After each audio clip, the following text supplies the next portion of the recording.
Assalamualaikum warahmatullahi wabarakatuh. Ketemu lagi dengan saya Ahmad Fatailah di channel NLP Spiritual Motivasi. Dan pada video kali ini saya akan membahas tentang bagaimana caranya menjadi seorang pelajar sukses di masa depan. Nah, bagi teman-teman yang saat ini masih sekolah SMP, SMA ataupun kuliah, maka harus benar-benar menyimak video ini sampai selesai. Atau bagi Anda yang sudah nggak sekolah ya, sudah menjadi orang tua ataupun sudah bekerja, bisa jadi di sekitar Anda ataupun anak-anak Anda itu masih sekolah, maka sangat perlu untuk menyimak video ini. Nantinya Anda harus mungkin bisa membagikan atau menyampaikan ya apa yang saya sampaikan di sini seperti itu. Kenapa? Karena ini penting ya.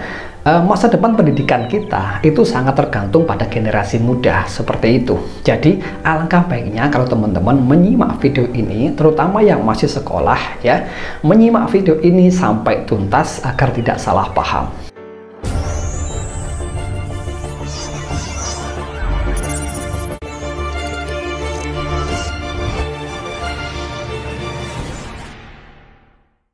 Oke, kita bahas. Ada satu pertanyaan yang sering ditanyakan oleh teman-teman seperti ini. Mas, apakah untuk menjadi seorang pelajar yang sukses itu harus memahami semua pelajaran? Apakah harus menguasai semua mata pelajaran? Nah, jawabannya adalah sama sekali tidak. Anda tidak harus menguasai dan memahami semua mata pelajaran, tidak. Tetapi cukup satu mata pelajaran yang betul-betul Anda suka. Itu harus dikuasai, didalami, sampai betul-betul menjadi ahli di bidang mata pelajaran tersebut. Kenapa? Karena di masa depan, Anda tidak mungkin menjadi orang sukses di semua mata pelajaran. Nggak mungkin. Tapi hanya satu yang harus Anda pilih. Contoh, Anda nggak paham bidang matematika, nggak paham bahasa Inggris, nggak paham kimia, biologi, dan lain sebagainya. Tetapi satu pelajaran yang Anda sukai, yaitu pelajaran bahasa Jawa misalkan. Maka itu yang harus Anda dalami sampai betul-betul mahir. Maka nanti di masa depan, Anda akan menjadi seorang ahli bahasa Jawa, ya, yang betul-betul profesional dan Anda sukses di bidang tersebut. Ya, jadi tidak harus menguasai banyak ilmu. Namun tetap kita membutuhkan ilmu-ilmu yang lain, misalkan ilmu matematika, biologi, dan lain sebagainya. Meskipun kita nggak paham di saat sekolah, tetapi sebagai tambahan ilmu saja ya, atau sebagai wawasan umum saja, begitu. Karena toh kita kembali lagi pada basic manusia itu nggak bisa memahami semua mata pelajaran, nggak bisa menguasai semua mata pelajaran ya, kecuali orang-orang tertentu yang memang sudah memiliki bakat kecerdasan dan kejeniusan yang luar biasa. Contohnya seperti Imam Ghazali dan Imam Suyuti dan ulama-ulama yang lain. Mereka ini konon katanya all round ya. All round itu adalah memahami dan menguasai banyak ilmu pengetahuan. Meskipun begitu, Imam Ghazali tetap memilih satu di antara beberapa cabang ilmu pengetahuan yang beliau kuasai, yaitu ilmu tasawuf atau ilmu sufi, ilmu kewalian yang betul-betul beliau pahami, beliau amalkan, dan beliau menjadikan keahliannya dalam kehidupannya itu. Nah, kenapa sih seorang pelajar itu tidak harus menguasai semua banyak ilmu? Karena begini, supaya tidak menjadi beban pikirannya, tidak menjadi beban hidupnya ya, terus tidak menjadi pesimis atau minder karena ada banyak ilmu yang mereka tidak bisa seperti itu. Tetapi harus tetap percaya diri, optimis, karena memiliki satu kelebihan meskipun hanya di dalam satu bidang keilmuan saja. Hal itu tidak masalah. Yang terpenting adalah didalami ya, dan kemudian diasah terus, kemudian digali, kemudian menjadi karakternya, menjadi keahliannya seperti itu, sehingga benar-benar sukses di bidang tersebut. Ini juga sebetulnya yang harus menjadi PR para aktor pendidikan ya, atau para guru, di mana para guru tidak boleh memaksa siswanya untuk menguasai banyak ilmu pengetahuan atau memaksa siswanya harus nilai bagus di mata pelajarannya. Hal itu adalah pemaksaan atau tidak sesuai dengan hak asasi manusia. Kenapa? Karena setiap siswa itu potensinya, kemampuannya berbeda-beda ya.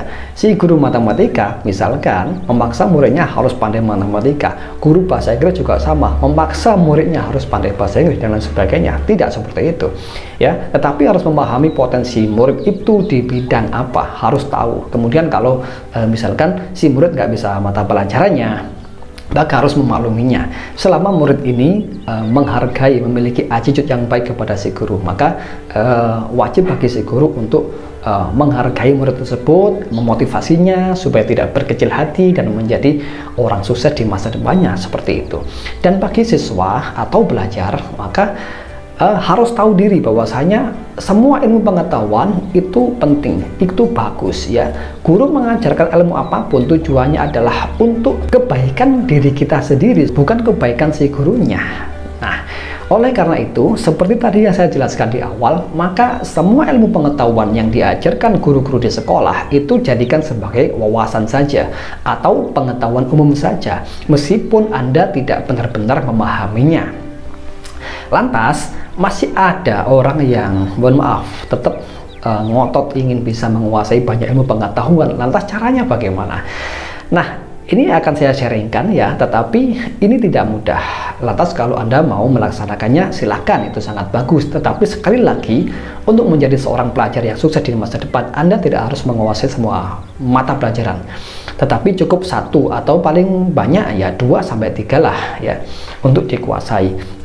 Seperti itu. Nah, lantas bagaimana caranya agar bisa menguasai atau memahami banyak ilmu pengetahuan? Caranya adalah satu, dengan cara spiritual, dengan cara mendekatkan diri kepada Tuhan yang Maha Kuasa. Kenapa seperti itu? Ya, karena yang punya ilmu adalah Tuhan. Ya, nggak ada yang memiliki ilmu kecuali Tuhan sendiri, begitu. Karena Dia adalah Al-Alim, Maha berilmu, maha mengetahui. Nah, kalau kita sebagai manusia ingin pandai dalam banyak bidang ilmu pengetahuan, ingin mudah paham, ingin mudah menguasai berbagai macam keilmuan, maka kita harus mendekatkan diri kepada Tuhan yang Maha Kuasa, yang Maha berilmu. Karena akses keilmuan Tuhan sendiri yang memegangnya. Gitu. Termasuk otak kita dalam berpikir memahami ilmu itu pun karena kehendaknya. Maka kalau seseorang itu memiliki nilai spiritual yang tinggi, dalam arti punya rasa atau kedekatan kepada Tuhan, maka akses keilmuan itu sangat mudah untuk dipahami.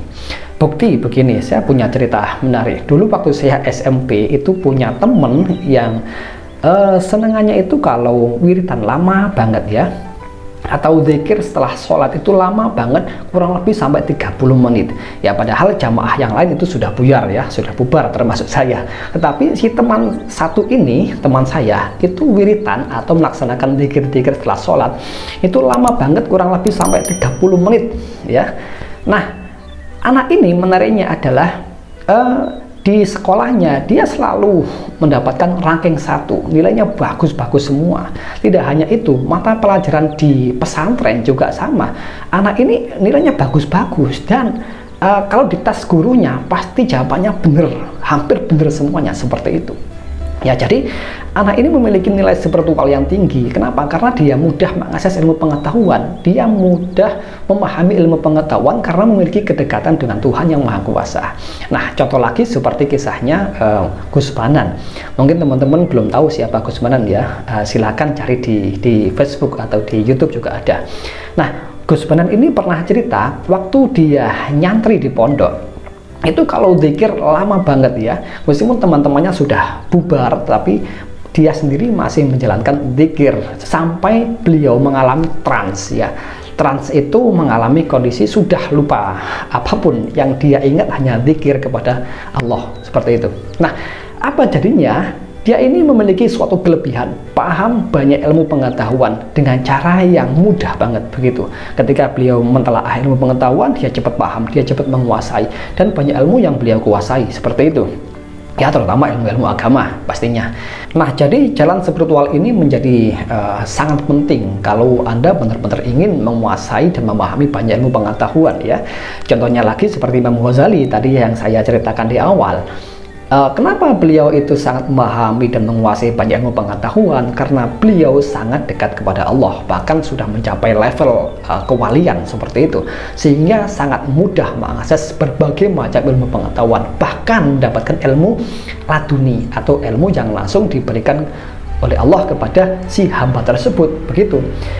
Nah, kok bisa seperti itu? Karena tadi itu ya, level spiritualnya sudah sangat tinggi, maka akses pengetahuan itu sangat mudah karena yang punya ilmu adalah Tuhan ya, atau Allah Subhanahu wa taala. Nah, Itu cara yang pertama, yaitu menggunakan teknik spiritual. Nah, kemudian cara yang kedua adalah dengan mengkaitkan suatu ilmu pengetahuan dengan kehidupan nyata kita. Ini namanya pembelajaran kontekstual. Nah, kalau cara pertama ini jarang yang bisa, tetapi kalau cara yang kedua ini lebih mudah kita terapkan. Bagaimana caranya? Cukup mudah dan cukup simpel. Anda ketika diajari suatu ilmu, misalkan ilmu bahasa Inggris, maka langsung kaitkan apa manfaatnya dalam kehidupan, bagaimana prakteknya dalam kehidupan nyata, ya. Dan kalau bisa langsung dipraktekkan, pasti nanti akan cepat paham, akan cepat menguasai seperti itu. Kenapa? Karena tahu. Seorang siswa tahu manfaatnya, prakteknya bahasa Inggris dalam kehidupan itu seperti apa, begitu. Dalam otaknya langsung ada sambungan saraf untuk memahami sesuatu. Nah, begitu pula kalau belajar matematika misalkan, itu langsung dikaitkan dengan kehidupan sehari-hari atau kontekstual, ya. Konteksnya dalam kehidupan itu seperti apa? Misalkan rumus aljabar, itu kaitannya dengan kehidupan seperti apa? Misalkan dalam perdagangan seperti apa? Itu harus langsung diberikan contoh real dalam kehidupan nyata. Ini namanya pembelajaran kontekstual, di mana cara pembelajaran ini jauh lebih mengena kepada seorang siswa. Artinya, siswa paham, siswa cepat memahami, cepat menguasai suatu mata pelajaran. Nah, ini juga PR bagi teman-teman guru, ya. Pembelajaran APA 21 ini harus benar-benar kontekstual harusnya, ya. Harus kontekstual, harus mengena, harus mudah dipahami oleh si anak didik, ya. Jadi si anak didik atau siswa ini tidak berandai-andai sendiri atau mencari-cari sendiri bagaimana ya kaitannya dengan kehidupan saya. Nah, biasanya kita selama ini, ya, para guru itu mengajar hanya tinggal mengajar saja, menyampaikan ilmu, tapi kurang mengkaitkan dengan kehidupan nyata atau kontekstual. Nah, akibatnya adalah si anak didik atau siswa itu kurang memahami betul apa manfaatnya ilmu ini dalam kehidupan saya, begitu. Dalam hati kecilnya ada suara seperti itu. Iya, meskipun secara kasat mata anak didik tidak menyampaikannya kepada si guru, tapi dalam hati nuraninya itu selalu bertanya-tanya, apa sih gunanya ilmu ini bagi hidup saya, apa? Gitu. Kalau Anda bisa menghubungkan antara mata pelajaran dengan kehidupan nyata, langsung dikaitkan, langsung diterapkan bagaimana realnya, bagaimana gambarannya ilmu ini pada kehidupan Anda, maka bisa dipastikan cepat paham, bahkan menguasai banyak ilmu. Tetapi sekali lagi harus saya sampaikan, ya, bahwasanya menguasai banyak ilmu itu bagus, tetapi kalau tidak bisa menguasai banyak ilmu pun tidak ada masalah. Yang terpenting Anda memiliki sikap yang baik, yaitu bisa dipercaya, punya kejujuran, kemudian pandai bersosialisasi kepada orang lain. Kemudian yang keempat adalah menghormati gurunya atau orang yang menyampaikan ilmu tersebut. Nah, 4 komponen attitude ini atau sikap itu sangat penting untuk menunjang keberhasilan seorang siswa di masa depannya nanti. Nah, lantas ada pertanyaan, Mas, bagaimana kalau saya ini seorang introvert, ya, sulit bergaul atau bahkan sulit ngomong kepada teman, ya? Katanya salah satu attitude atau sikap yang baik itu mudah bergaul, mudah bersosialisasi. Tetapi bagi orang introvert bagaimana? Nah, ini akan saya bahas pada video berikutnya, ya. Insya Allah kalau saya ingat. Nah, mudah-mudahan saya ingat, ya. Yang terpenting itu, ya, jadi saya ulas sekali lagi. Yang pertama adalah satu mata pelajaran yang benar-benar Anda suka, ya, minimal 1 harus ada. Kemudian yang nomor 2 adalah Anda harus memiliki attitude yang baik, sikap yang baik kepada orang lain. Di antaranya ada jujur, mudah dipercaya, kemudian menghormati guru, kemudian mudah bersosial kepada orang lain. Nah, 2 model ini saja, ya, maka bisa dipastikan kehidupan Anda betul-betul sukses luar biasa di masa depan, begitu. Oh ya, dan satu lagi yang saya lupa, attitude tadi tidak hanya 4, tapi ada satu tambahan lagi, yaitu Anda memiliki impian atau visi ke depan yang jelas. Oke, jadi ada 5, ya, bukan 4. Baik, itu saja yang saya sampaikan hari ini, semoga bermanfaat. Nah, silakan share kepada teman-teman Anda, ya, dan sampai jumpa pada video berikutnya. Wassalamualaikum warahmatullahi wabarakatuh.